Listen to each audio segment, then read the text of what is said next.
Bom dia a todos. Todos estão bem? Tranquilos?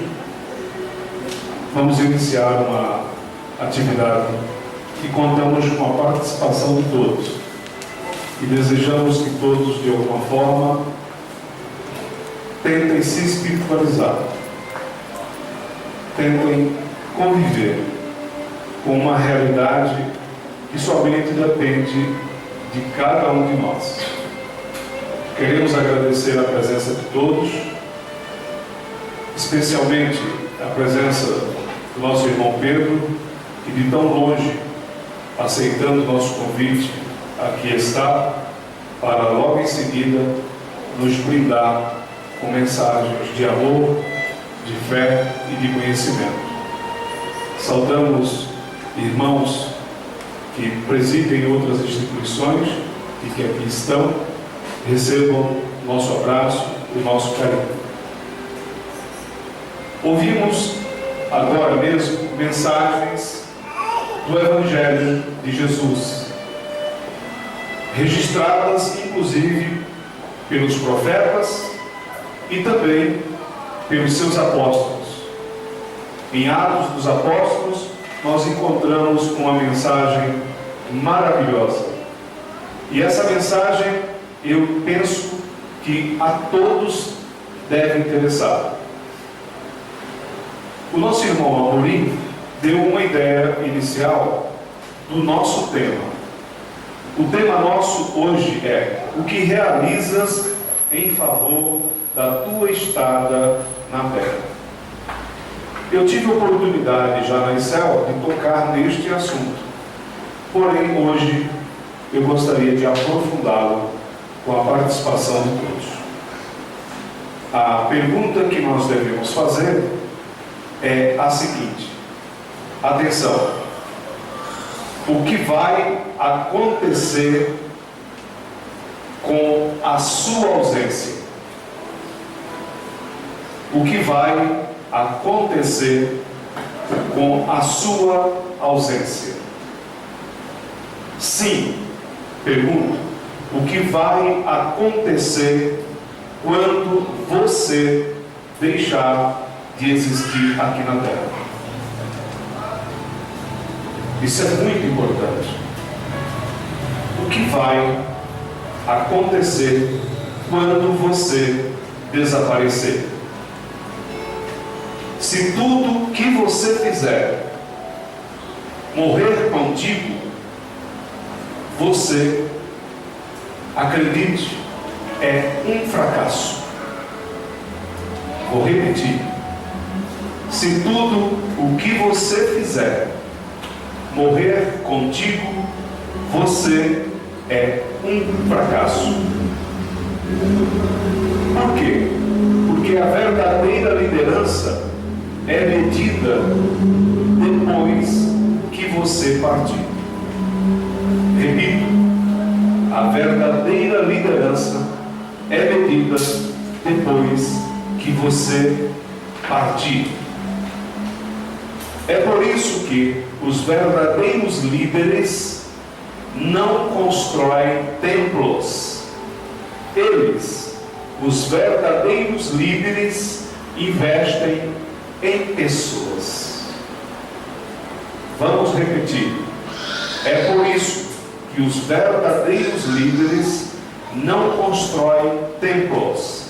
Eles, os verdadeiros líderes, investem em pessoas.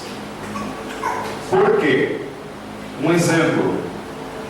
Jesus, mesmo estando conosco, ele que tinha todo o poder de realizar, enquanto esteve conosco, construções maravilhosas, obras maravilhosas, materialmente falando, ele nunca construiu templos. Repito, Jesus nunca construiu templos. Por quê? Acreditem, o sucesso sem sucessor é um fracasso. Vamos repetir. O seu sucesso, ou o sucesso de qualquer pessoa sem sucessor é um fracasso. Então, o seu legado, o nosso legado, não deveria estar em templos, programas, projetos, bens materiais, por exemplo, casas, carros, etc. Quantas pessoas se dedicaram a dizer: vou construir algo na minha vida, materialmente falando, para deixar para os meus sucessores, para os meus herdeiros, e realmente passam a vida toda se dedicando ao trabalho, a formalizar uma poupança, a muitas vezes construir belas mansões, comprar belos automóveis, investir até em joias, investir em roupas, ou seja, ter uma vida material verdadeiramente bem construída. Mas o que acontece tão logo essa pessoa desaparece? Essa pessoa tão logo desaparece, seus herdeiros, seus sucessores, logo imediatamente, ou não quase imediatamente, vão destruir ou vão partilhar tudo aquilo que aquela pessoa edificou. Por quê? Porque esta pessoa, ela não investiu em pessoas, ela investiu em bens materiais, e com esses bens materiais ela quis conquistar pessoas, ela quis ser boa para as pessoas, ela quis ser grande para as pessoas, ela quis ser importante para as pessoas, quando na verdade ela não investiu nas almas dessas pessoas, ela não investiu nos espíritos dessas pessoas, ou seja, ela não preparou essas pessoas para que essas pessoas fossem verdadeiros sucessores dela. Então, os sucessores normalmente têm sido apenas no aspecto material. E nós temos visto isso através dos empresários que têm investido em obras materiais, e quando eles desaparecem, logo em seguida os herdeiros vão lá e partilham tudo. Então grandes empresas, até de renome, logo desaparecem. Temos exemplos marcantes no Brasil. Não quero aqui citá-los por uma questão apenas de respeito à memória, mas todos já conhecem essas empresas, essas obras que têm acontecido. Isto também tem acontecido com igrejas, com templos, com organizações até religiosas. Quando elas, como nós ouvimos aqui na mensagem, quando elas não vêm de cima, elas só vão falar das coisas da terra. E o que é da terra, é da terra. Mas o que é de cima, permanece. Então as obras de Deus são obras permanentes. É muito importante que isto fique gravado.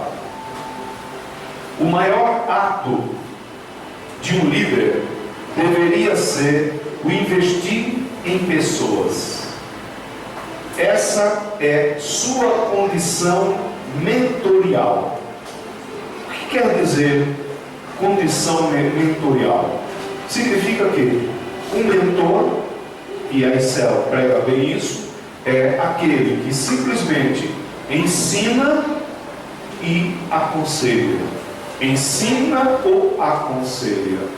Então, a condição mentorial é de preparar almas, preparar espíritos, preparar sucessores para serem verdadeiros evangelizadores na terra. Ou seja, agentes de Deus na terra. Isto é feito através de quê? Do conhecimento. Não é à toa que o Cristo deixou aquela mensagem que todos nós conhecemos: conhecereis a verdade e a verdade vos libertará. Agora, observemos o verbo. Conhecereis significa o quê? Que de mim nós, de todos, é necessário o quê? Uma movimentação para a busca desse conhecimento. Conhecereis. É questão de condição. Eu tenho que me movimentar, eu tenho que mobilizar todos os meus sentimentos, todos os meus patrimônios interiores, espirituais, toda a minha memória, né, para que eu possa buscar este conhecimento, para que eu possa realmente conhecer a verdade, atenção, e através da verdade, e somente da verdade, eu ser livre, você ser livre. Então tem muitas pessoas que estão buscando caminhos diferentes, parecidos com a verdade, ou que querem que seja a verdade, mas que não é a verdade. Então são construções mentais meramente humanas. Por isso que o nosso legado ele tem que ser sobremaneira espiritual. Primeiramente espiritual. Vou repetir. O maior legado seu deve ser em pessoas. Você deveria estar mentoreando para pessoas assumir o seu lugar. Então é muito importante. Isto vale para nós da instituição, da ICEL, isto vale para o seu negócio, isto vale para a sua firma, não é? Isto vale para a sua igreja, isto vale para a sua família, isto vale para a sua pessoa. Não adianta simplesmente, entendam bem esta mensagem, por gentileza. Não adianta simplesmente você dizer, eu sou pai, eu sou mãe, aquele é meu filho, aquela é minha filha, aquele é meu neto, aquele é meu sobrinho. Não adianta simplesmente você dizer isto. Por quê? Porque você hoje no mundo auxiliou a que esses espíritos, por sucessão sua, até genética, viessem ao mundo. Mas essas pessoas, essas almas, não receberam uma tutela mentorial. Elas não receberam uma instrução familiar, organizacional, institucional, religiosa, científica, filosofal, que preparasse essas almas para serem também sucessores da sua ação mentorial. Então, o que é que você produziu? Produziu, naturalmente, um espaço, né, biológico, para que espíritos viessem à Terra e, através de você, eles também tivessem apenas uma existência material e não uma existência e uma participação espiritual. Isto é muito importante. Qual a causa das aflições hoje do planeta? Qual a causa do desamor, da desagregação que nós estamos assistindo? É exatamente esta. Nós estamos convivendo com organismos biológicos, espíritos que estão reencarnados, que estão na Terra, mas tendo apenas uma vivência particularmente material. Atenção para aquilo que eu vou dizer agora. Verdadeiros líderes se fazem desnecessários. Vou repetir. Verdadeiros líderes se fazem desnecessários. Ou seja, muitas pessoas querem ser mentores, querem mentorear, mas elas querem dominar o outro. Elas querem invadir a vida do outro, o domínio do outro. Ou seja, elas querem dizer, eu vou lhe auxiliar, eu vou te instruir, mas você não pode fazer nada diferente daquilo que eu estou te ensinando. Deu para entender? Ou seja, tornam aquelas pessoas uma espécie de extensão robótica daquilo que eles também o são. É por isso que nós temos que guardar em nós a verdadeira mensagem, que é sede almas livres. Então é muito importante, sede almas livres. Se nós não tivermos liberdade, nós seremos escravos, seremos dominados, mesmo que seja por pouca coisa ou por pouco tempo. Então, para isso, é necessário que exista da nossa parte independência. Nós ouvimos a palavra de João. João, aquele que veio antes de Jesus para preparar o caminho para Jesus. O que João disse de forma tão clara? É necessário que eu diminua para que ele cresça. Porque foi para isto que eu vim, para preparar o caminho, para ser dele o precursor. E eu vos afirmo, como eu já o disse, eu não sou Cristo. Olha que autoridade maravilhosa. Isto é ser uma atividade, é o exercer uma atividade mentorial. Ele ocupou o seu lugar, o seu espaço, ele passou pela terra, realizou a sua obra, mas não dominou. Deu para entender? E nem o Cristo também fez isso. Jesus veio à terra e ele não dominou. Ele deixou que cada um de nós, de forma livre, desenvolvesse naturalmente, de forma livre, o nosso livre-arbítrio. Então a responsabilidade é nossa, é tutorial. Tutorial de quem? Do meu espírito sobre o meu corpo, do meu espírito sobre a matéria, de forma que eu tenho como espírito que agir sobre a matéria e não a matéria dominar ao meu espírito. É por isso que nós devemos guardar esta mensagem. Verdadeiros líderes se formam de modo natural. Ou seja, apesar da atividade mentorial que nós fazemos, que nós realizamos, que você realiza, se aquela pessoa, se aquele ser, ele não quiser assumir a liderança da sua vida de forma natural, de forma normal, você pode até ter uma pessoa ativa, participante, mas que a primeira vontade dela qual é? Fugir, libertar-se. É por isso que você vai convidá-la para vir para um seminário como este. Você vai fazer um esforço para que ela participe de um evento e ela vai buscar as desculpas as mais interessantes, né? As mais interessantes, né? Tive diarreia, achei que no domingo não deu, ou seja, se ela não quiser participar, ela vai buscar as mais diversas respostas desculposas. Logicamente, ela vai fazer isto no pleno exercício do direito dela.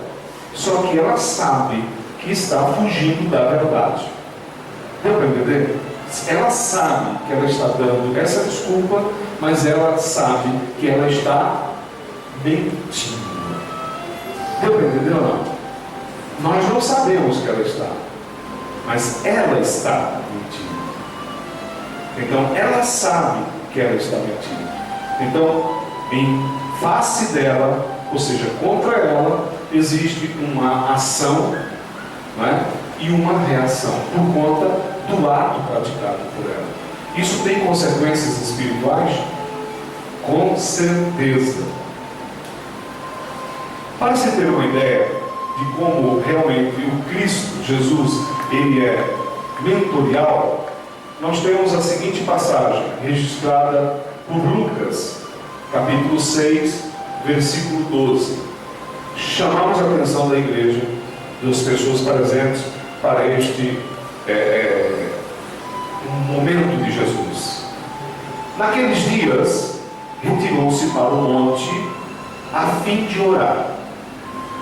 E passou a noite orando a Deus. Atenção para esta passagem de Jesus. Naqueles dias, repito, retirou-se Jesus para o monte e passou a noite orando. Ou seja, Jesus, mesmo ele sendo quem era, ele retirou-se para o monte, passou a noite orando. Jesus. E nós? E nós? Olhemos sinceramente para nós. O que tem acontecido conosco? Nós, às vezes, comparecemos a um seminário como este, que leva algumas horas, mas que é uma exceção. Mas quando a gente comparece à igreja e participa apenas de uma reunião, de um culto, o que acontece conosco? Nós realmente até participamos, oramos durante aqueles minutos, mas logo nos vem um cansaço, nos vem uma preocupação e uma vontade de realizar qualquer outra coisa. E a gente desaparece. A gente some. Então a nossa fé tem sido uma fé não bem construída. Tem sido uma fé lastimosa. Uma fé, se é que é fé, enfraquecida. Vejamos bem, naqueles dias Jesus retirou-se para o monte a fim de orar e passou a noite orando. E quando amanheceu, chamou a si os seus discípulos e escolheu 12 entre eles. Atenção, olha a função mentorial de Jesus, aos quais deu também o nome de apóstolos. Mas para Jesus fazer isto, o que é que ele fez? Participem. Recolheu-se ao monte, passou a noite orando, e quando amanheceu, chamou a si seus discípulos, e dentre eles escolheu 12. Não foi isso? Foi. Nós também vimos uma passagem semelhante agora há pouco que foi lida, quando os apóstolos, decidindo ampliar a direção do rebanho para a pregação mentorial do rebanho, o que é que eles disseram? Foi lido aqui. Escolhamos entre aquelas pessoas da comunidade 7 homens de quê? De boa reputação, de dedicação à obra e que tenham domínio de conhecimento. Não foi isso? Ou seja, a função mentorial dos apóstolos foi entregar a qualquer um o comando da obra? Não. Foi? Não. Atenção para essa passagem. Não. Então, vejamos bem. Jesus, ele busca espíritos que realmente se sintonizem, mas de fato, de verdade, com o seu projeto divino, para que através dessas pessoas seja transferido mentorialmente o serviço do reino de Deus. Então não é a qualquer um. Não basta a pessoa levantar as mãos e dizer eu quero. É necessário que ela também se prepare. Concordam ou não? Vocês estão vendo um Cristo diferente? Não. É que normalmente nós estamos ouvindo falar desse Cristo de forma diferente. Não é? Então as pessoas de forma muito fácil dizem, eu aceito Jesus. Mas aceitá-lo implica em tudo isto que nós estamos vendo e ouvindo.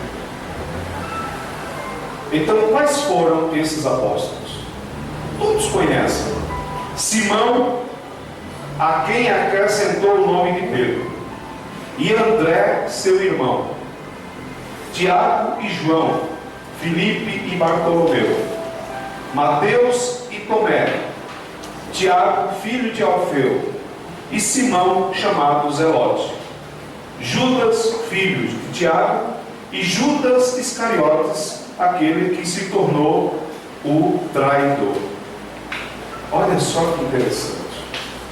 Mesmo entre os escolhidos, sempre tem um que não interpreta bem o chamado, que não aceita o chamado. Então, quando nós estivermos incumbidos de ter uma atividade mentorial, nós também devemos perceber que realmente não são todos aqueles que abraçarão com alegria, com fidelidade, com lealdade, com amor, com sentimento de fé, com sabedoria a causa. Sempre vamos encontrar aquele que é o desertor. Não vamos chamar nem de traidor, vamos chamar de desertor. Fica mais apropriado, pelo menos, ao nosso sentimento de caridade.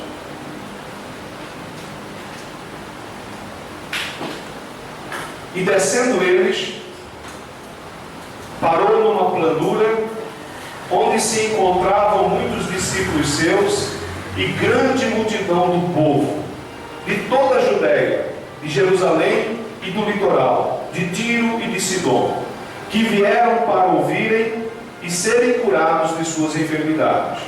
Também os atormentados por espíritos imundos eram curados. Ou seja, qual tem sido a nossa obra? Atenção para nós que estamos, que devemos recordar qual é a nossa função mentorial. Atenção, é comum nós querermos pregar para, entre aspas, santos. É muito comum nós querermos mentorear anjos. Já notaram isso? As pessoas não querem ensinar para aqueles que estão, como veio aqui, pessoas que sejam curadas de suas enfermidades e também os atormentados de espíritos imundos. Então, nós queremos ter muitas vezes uma comunidade de anjos, onde todo mundo tem uma aparência só, vistam-se de uma maneira só, né? E que digam, todos aqui cremos em Deus. Então, quando aparece na igreja uma pessoa transtornada, uma pessoa com dificuldade, qualquer que ela seja, toda a comunidade fica incomodada. Por quê? Porque ela está querendo, por extensão da pregação errada, pregar somente para santo. Recordemos, santo não precisa mais de pregação. Deu para entender? Já é santo. Jesus disse, os sãos não precisam de médico. Eu vim para os enfermos, ou seja, os espíritos enfermizados. Então nós não podemos esquecer a nossa mensagem. Vocês estão notando que a instituição religiosa que se distancia desta verdade, ela é um fracasso? Ela pode crescer materialmente, mas ela desaparece com seus líderes. Deu para entender? Porque os seus líderes investiram na obra material e não nas pessoas. E se investiram nas pessoas apenas para dar continuidade ao projeto material, também é um fracasso. Eu tive a oportunidade de dizer aqui que o mais importante aqui não é este retângulo que nós estamos nele, ou seja, este templo. O mais importante aqui é você. Porque a verdadeira igreja de Cristo é você, sou eu, é cada um de nós, somos todos. Então nós temos que investir na igreja. Mas Jesus fala, quando a desolação chegar no lugar santo, que ele entenda, ou seja, quando a desolação chegar em você, na sua vida, quando você não acreditar mais em valores espirituais superiores, quando essa desolação invadir sua alma, você realmente é um fracasso. Mesmo que você diga, eu sou portador de riquezas materiais. E é o que muita gente hoje está fazendo. Está buscando riquezas materiais para, através delas, afirmar-se como seres espirituais. E não pode isso estar acontecendo. Verdade ou não é? Não é isso que está acontecendo? Os testemunhos que você tem ouvido não são sempre neste sentido? Não é? Sempre de ordem patrimonial. Não é? Sempre de forma a mostrar que, se você for uma pessoa simples, verdadeiramente honesta, trabalhadora, operadora da sua realização espiritual, se você morar no bairro simples, se você não for dotado de bens materiais, pode observar, neste mundo tão grosseiro, tão material, este mundo te vê com reservas, o mundo te vê como fracasso. Mas espiritualmente você é um sucesso. Mas você também só é um sucesso se você souber transferir para as pessoas em quem você deve investir a sua ação mentorial. Algo importante aconteceu com Jesus e Pedro. Nós temos aqui dois Pedros. Não foram com vocês não, foi com aquele outro. Jesus disse para Pedro: Pedro, você me ama? Pedro respondeu: sim, Senhor, eu te amo. Jesus então afirmou: apacenta o meu rebanho. Ou seja, seja um mentor do meu rebanho, tutorie o meu rebanho. E Pedro realizou o seu trabalho. O mais importante é isso: Pedro realizou o seu trabalho. Permita-me ser ousado e fazer uma pergunta para você. Perguntando aqui, todos nós nos apresentamos como cristãos. Qual tem sido a nossa obra? Qual tem sido a sua obra? Que trabalho você tem realizado? Eu sei que muitas vezes a gente responde: mas eu tenho que trabalhar para comer. É verdade. Quem disse que você não tem que trabalhar para comer? Mas quem disse que você, para trabalhar para comer, tem que ser escravo das horas do mundo? Quem? E pode observar, quanto mais você materialmente conquista, mais você deseja e menos tempo você tem para você. Você tem para o outro. Se nós trabalhamos numa empresa, ela cria mecanismos os mais diversos para você passar, se necessário, o dia lá. E quando chega no final de semana, ainda tem eventos para você continuar com os amigos da empresa, a quem você chama de colegas de trabalho. Ou seja, então você sai daquela esfera individual e passa a conviver em função do projeto que os outros estabeleceram para você. Então você passa a ser algo que é dominado por um processo de ordem puramente material. Ou não é verdade? Daqui a pouco você recebe a notícia: a empresa faliu. E aí? Ou se você trabalha no órgão público, mudou o governante. E aí? Aí você diz: eu sou efetivo.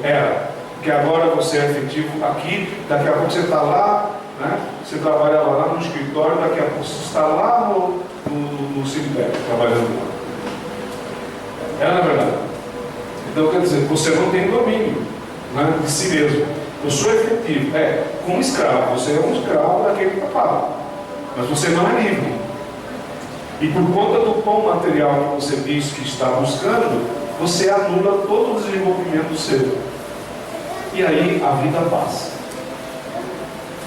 Irmãos, vocês ouviram o que aconteceu com Saulo? Saulo Ele era o quê? Perseguidor dos cristãos, perseguidor da obra do Cristo. Mas atenção, de perseguidor severo, bastou acontecer com ele o seguinte fenômeno, que já aconteceu com você, já aconteceu comigo, já aconteceu com cada um de nós, já aconteceu com todos que estão na humanidade. Todos os espíritos que estão fazendo parte deste governo de Cristo já receberam esta luz, já foram inundados por esta luz. Saulo, na estrada de Damasco, uma luz forte o banha. Não é isso? Uma luz forte o banha. Ele ouve uma voz, não é? Todo mundo ouviu agora a frase: Saulo, Saulo, por que tu me persegues? Qual foi a resposta de Saulo? Quem és, Senhor? Ele não disse: quem és tu? Ele falou: quem és tu? Quem és, Senhor? Quantas vezes nós chegamos para olhar e tu, Jesus? Não é verdade? Uma intimidade materialista, não é espiritual. O perseguidor teve mais respeito do que nós que nos afirmamos cristãos para com Jesus. Eu sou aquele a quem tu persegues. O que é que Saulo poderia dizer? Bem feito, eu não acredito em tu, eu não acredito em nada do que tu ensinaste, eu sou contra os teus discípulos. Ele poderia ter dito isso? Poderia. Mas o que é que ele disse? O que queres que eu faça, Senhor?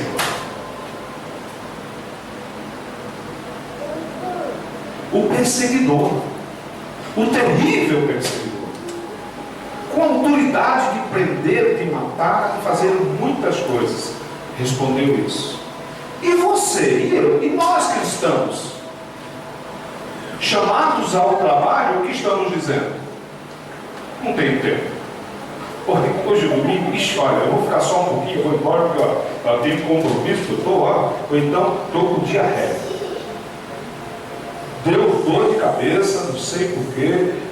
A gente inventa de tudo para não fazer o que Jesus fez: recolher-se ao monte, passar a noite orando e ao amanhecer escolher tutoriados. É que nós somos egoístas, nós queremos só para nós. Se estiver bem para mim, tá bom. Primeiro eu. Na verdade, nós podemos sim pensar em nós, mas sem sermos egoístas. E a voz respondeu: eu sou Jesus. E ouvimos a mensagem. Olha como Jesus prepara. Olha como Jesus investiu em pessoas. Ele investiu em pessoas. Ele investiu em pessoas. Ele foi o maior mentor de todos nós. Ele investiu em pessoas. Disse a Saulo: vai, entra na cidade, em Damasco, procura a rua direita, né, e lá tu encontrarás um homem chamado Ananias, a quem Jesus também já tinha preparado, já tinha investido. Vamos observar a atitude de Ananias? Veja só, o diálogo de Ananias com Jesus. Mas, Senhor, este homem que tu estás mandando, nós temos sabido que ele tem perseguido todo mundo. Ou seja, Ananias argumentou com Jesus a respeito daquilo que Jesus programava. Ou seja, Jesus quer que você o siga, mas que você seja uma pessoa consciente. Deu para entender? Você tem a liberdade para argumentar. Deu para entender? Ele não quer que você seja um cego. Eu aceito Jesus e saio pelo mundo afora. Não, argumentar, tem que saber por que você está aqui. O que você está realizando na vida, no mundo. E Jesus respondeu para Ananias: este é por mim um vaso escolhido. Ou seja, eu estou preparando, eu vou preparar. E para ele será duro recalcitrar contra o quê? Os aguilhões, ou seja, contra as obras obras que ele já vinha de mal realizando. Ou seja, ele teria que reconsertar toda a sua vida. E o que aconteceu com Saulo? Nós ouvimos. O que aconteceu com ele? Ele permaneceu com Ananias. Por Ananias foi instruído. Foi curado. Dos seus olhos como que caíram 2 escamas. Ou seja, ele passou a conhecer e a verdade o libertou. E agora? O que é que ele fez? Sumiu? Voltou para casa? Armou a barraca e foi para casa? Não tem tempo? Espera mais um pouquinho? Foi isso que ele fez? Não. De imediato ele começou a pregar, a ensinar, a ser também o quê? Mentor. E você que aqui está, que há anos participa aqui da ICEL, que há anos está no mundo, chamado a fazer uma prece, eu? Fazer uma prece? Não estou preparado. Pedir você sabe. Bater na porta do céu para pedir carro, casa, marido, emprego, pedir tudo para reclamar, você sabe. Mas para fazer uma prece, você não sabe. Para fazer uma explanação, mesmo que sim, não estou preparado. Por quê? Porque realmente você enterrou o seu talento. Você não está brilhando a sua luz. Depois desses outros fatos, o que ouvimos? Ouvimos a mensagem do Cristo, que é a mensagem de Deus trazida à Terra por Ele, invadir o planeta, não é? Expandir-se por todas aquelas regiões. E aí surgiram o quê? Comunidades, igrejas. Ou seja, a obra frutificou. E quantos de nós recebemos o talento e o escondemos? Mas por que nós fazemos isto? Atenção, isto dói dizer, porque nós não estamos sendo verdadeiros. Nós estamos brincando de fé. Nós estamos brincando com a verdade. Nós estamos brincando com as nossas vidas. Desculpa. Então, eu pergunto para você: será que essa mensagem me toca? Será que ela realmente alcança seu espírito? A mensagem de Jesus para nós sempre foi essa: aqueles que tiverem ouvidos para ouvir, ouçam. Jesus nunca forçou a porta de ninguém. Se você quiser ouvir, ouça. Se tiver olhos para ver, que veja. Ou seja, vai depender única e exclusivamente de quem? De você. De você. Irmãos, este é o nosso legado. Este também pode ser o seu legado. Por isso, irmãos, pergunto eu mais uma vez: e quando você desaparecer?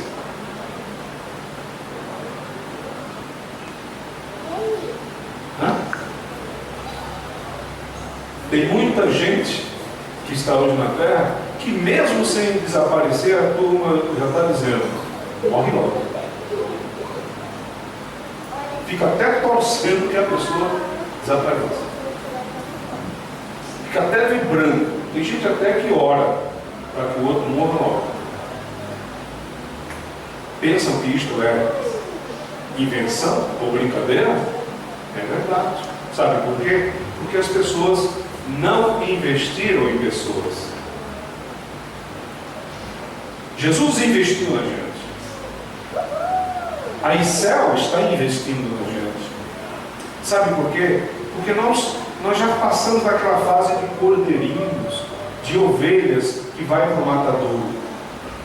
Nós somos agora espíritos livres.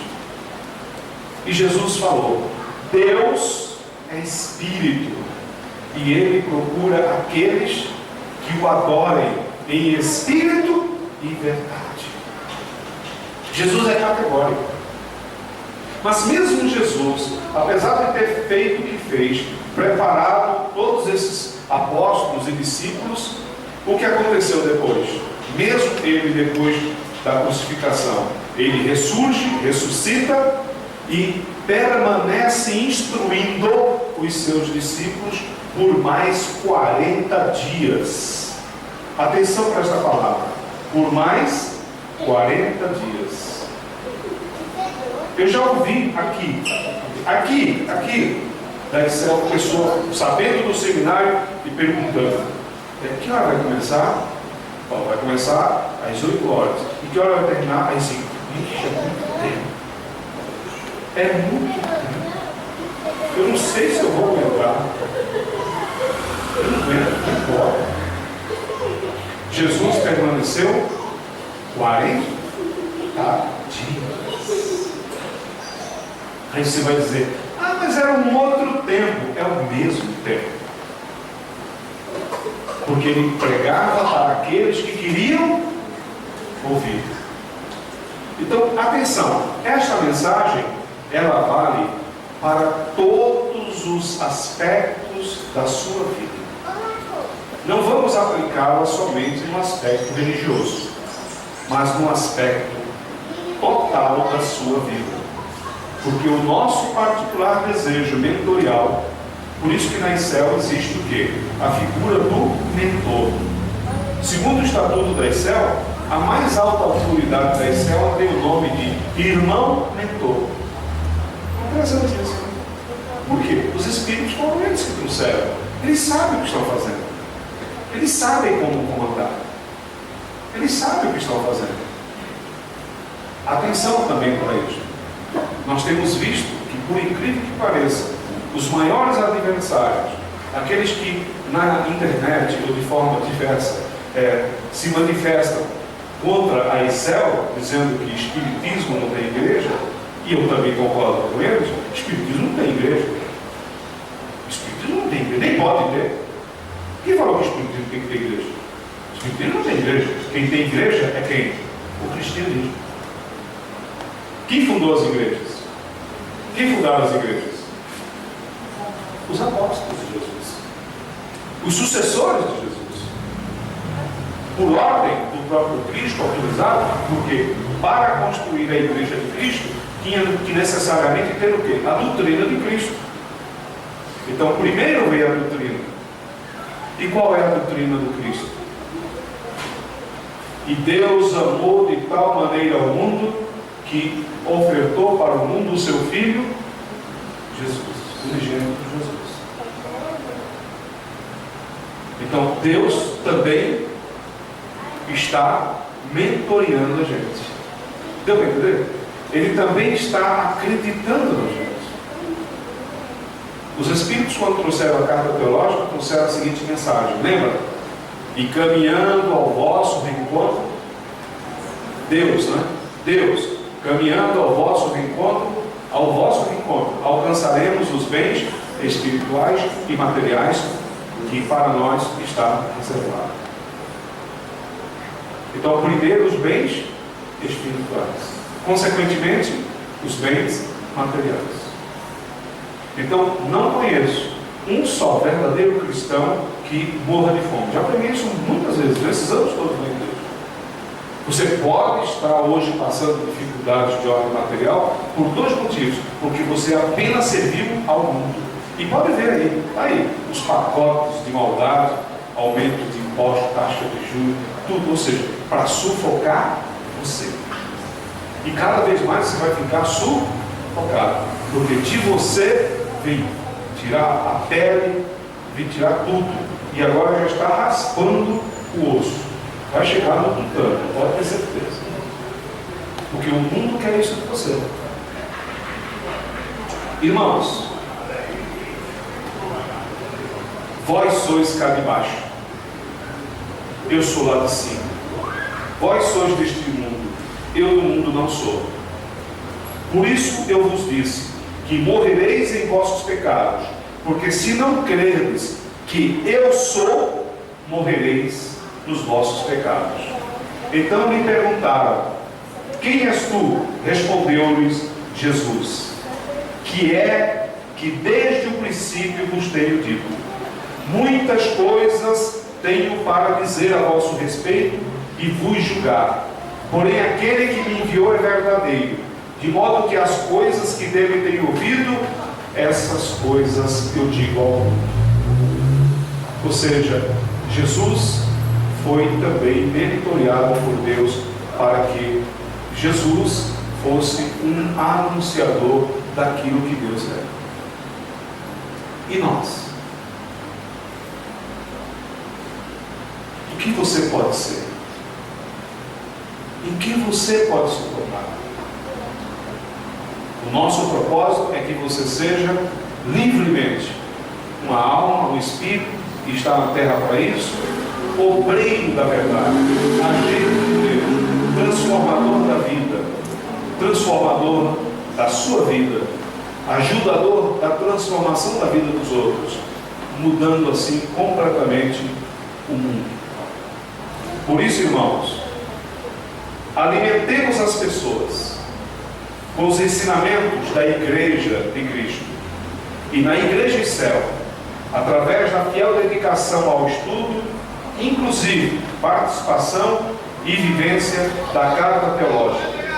Por isso, irmãos, lembre-se, o Espírito Verdade, o Espírito Consolador, o Espírito Santo, que é a mesma entidade, não são três, é o mesmo, com esses três nomes. O que é que ele fez? Ele chegou para Rivail e apontou: tu, Rivail, foste o escolhido. Para quê? Para ajudar, para cooperar na transformação da nossa humanidade. O que disse o Espírito Verdade? Esta obra é nossa, não é tua. Mas com o teu concurso, ou seja, olha só, a espiritualidade superior para agir na terra também depende de quem? Do nosso concurso. Esta obra não é tua, é nossa. E Kardec, de forma responsável, diz que tudo isso aconteceu de modo a que os espíritos revisassem toda a obra, e de que ele em nada era o autor. Por isso que eu encerro dizendo, e cuidado, atenção no que eu vou dizer. Tem gente aí dizendo: eu sou espírita kardecista, eu sou kardecismo, eu sou isso, eu sou aquilo, dando a Allan Kardec um título que ele mesmo jamais buscou e nunca teve: o de inventor, criador, fundador da doutrina espírita. A doutrina espírita é obra continuada, obra umbilical, extensão natural do cristianismo. Por isso que o espiritismo, ele automaticamente, sozinho, autonomamente, separado, ele não é nada. Ele não pode ter igreja. Como também, de forma abortiva, o centro espírita, que já existia antes da criação pelos espíritos da doutrina espírita, já existia. Allan Kardec já foi participar de reuniões mediúnicas que já existiam em casas das pessoas, como hoje no Brasil. Existem pessoas que realizam mais trabalho em suas casas do que se dedicarem ao templo, a uma casa constituída. Sabe por quê? Porque lá naquele terreno, lá naquele espaço deles, eles se fazem donos da doutrina. Lá eles pregam o que eles querem. Lá eles inventam um mentor. E pode observar, a maior parte dos mentores de todos eles são todos religiosos. Pode observar, todos religiosos. Ou não é verdade? Todos religiosos. E na maior parte, todos religiosos católicos. Eu nunca vi um espírita dizer que o mentor dele foi um pastor evangélico. pastor protestante que já faleceu. Alguém já viu isso? Eu nunca vi. Sempre foi a freira não sei de quem, o padre não sei de quem, o santo não sei de quem. Já notaram isso ou não? É ou não é verdade? Como se somente nessas organizações houvessem espíritos superiores.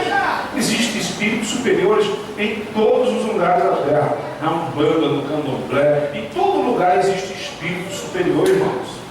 É que existe um grave preconceito que tem que ser urgentemente limpo, extirpado deste cenário tão erradamente construído e que vem campeando neste Brasil afora. E cada membro da doutrina espírita se apresenta como dono dela, a pretexto de defendê-la, quando na verdade ele não conhece nem o nariz. Viu uma mensagem, leu um livro, acho que já sabe.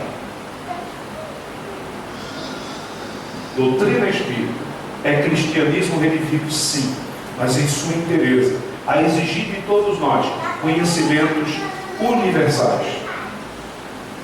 Então não pense que para dizer sou um cristão espírita significa que simplesmente você vem aqui na igreja, participa do culto da ata, da carta teológica, diz amém, paz com Jesus, vai embora e diz, opa, estou salvo. Ah não, você nem começou. Ah, mas eu me ordenei membro da igreja, já quero um lugar ao lado de Jesus. Bem não. Está dando para entender? Não é assim não. É preciso muita dedicação. É preciso uma atividade mentorial. E da forma como eu vejo, não é? Acreditem, esse é o nosso legado. Amém? Eu vou encerrar dizendo, esse é o nosso legado. Esse é o seu legado. E você, se desistir dele, com certeza, você pode viver materialmente de forma navalesca. Poderá ter todos os gozos da terra, todos os prazeres da terra, mas aquela frase bem popular que todo mundo conhece: caixão não tem gaveta. Chegarás do lado de lá, como disse Jesus, louco. O que tu ajuntastes? Para que te servirá? Então, investamos em pessoas. Você que já é membro da igreja, assuma o seu papel de membro da igreja. Você é uma autoridade da igreja. Você que vai se ordenar membro da igreja, reconheça que o seu papel é de ser mentor. Você já recebe este galardão, que na verdade é um galardão chamado trabalho, e não existe galardão melhor do que este: o trabalho para o bem geral. Disse Jesus: o meu Pai trabalha incessantemente, e eu, como meu Pai, trabalho sem cessar. Mas eu tenho visto que a maior parte dos religiosos estão dizendo: agora eu vou descansar. E não é essa a nossa atividade. O nosso legado é: vamos trabalhar incessantemente na obra do Cristo. Amém? Espero que com esta humilde mensagem eu chegue ao vosso espírito. É o nosso propósito, é o esforço deste 12º seminário da ICEL, que tem por tema a semente do reino de Deus. Quem é a semente do reino de Deus? Nós. Então todo mundo já sabe da responsabilidade que tem. Eu encerro a minha participação e agradeço a participação de todos. Paz com Jesus. Eu agora quero anunciar, nós vamos ter a participação do irmão Pedro, né? Todos, alguns já conhecem, outros não, mas acreditem, todos serão beneficiados com o esforço, né? Com a propedêutica que ele vai apresentar para nós, e eu tenho certeza que todos vão gostar bastante. Vamos dar uma pausa de 5 minutos para que todos se recomponham, descansem, tomem uma água e logo em seguida a gente volta já com o tema. Paz com Jesus a todos.